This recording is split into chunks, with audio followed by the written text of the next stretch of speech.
NPS की बात करते हैं तो यहाँ पर क्योंकि हमारे पास बहुत सारे ऑप्शंस हैं जो कि आपने शुरुआत में गिनाए, कैसे रिटायरमेंट के नज़दीक आप आ रहे होंगे तो इनमें बदलाव करना चाहिए, और एक बार आप 60 पहुँच जाएं उसके बाद क्या प्रावधान होगा रेगुलर इनकम का, और वो कहाँ से आपको मिलेगी?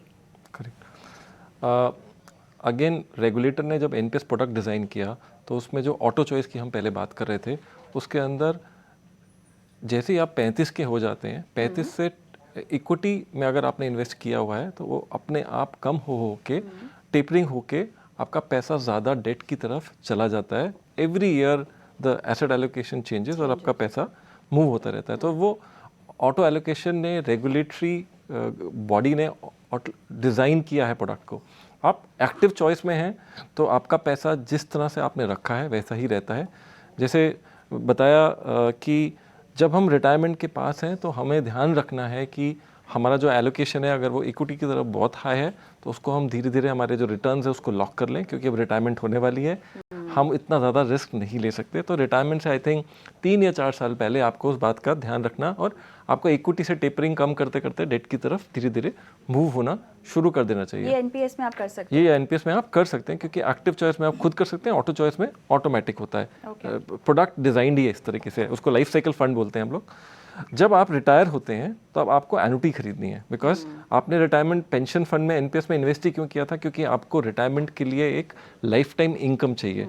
तो मैं एनुटीज को फिक्स डिपॉजिट फॉर लाइफ बोलता हूँ।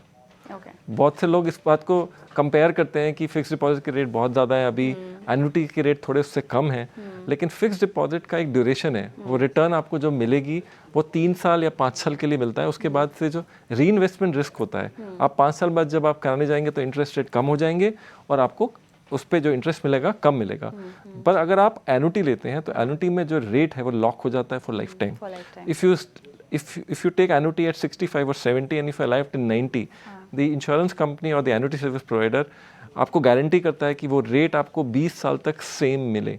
उसमें यह भी प्रावधान है कि आपकी डेथ के बाद आपकी स्पाउस को भी मिले, और जो बैलेंस पैसा है आप वो बच्चों के लिए छोड़ सकते हैं। सो ये बहुत सारे प्रावधान हैं एनपीएस स्कीम में कि आप कैसे उसको रिस्क फ्री बना ले।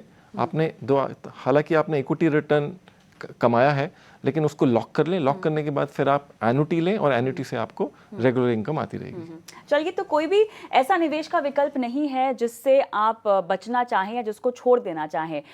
मुद्दे की बात यहाँ पर यह है, समझने की बात यहाँ पर यह है कि आपको उस निवेश विकल्प में किस मकसद के साथ रहना है, कितनी अवधि के लिए रहना है और आप कितना जोखिम उठा सकते हैं।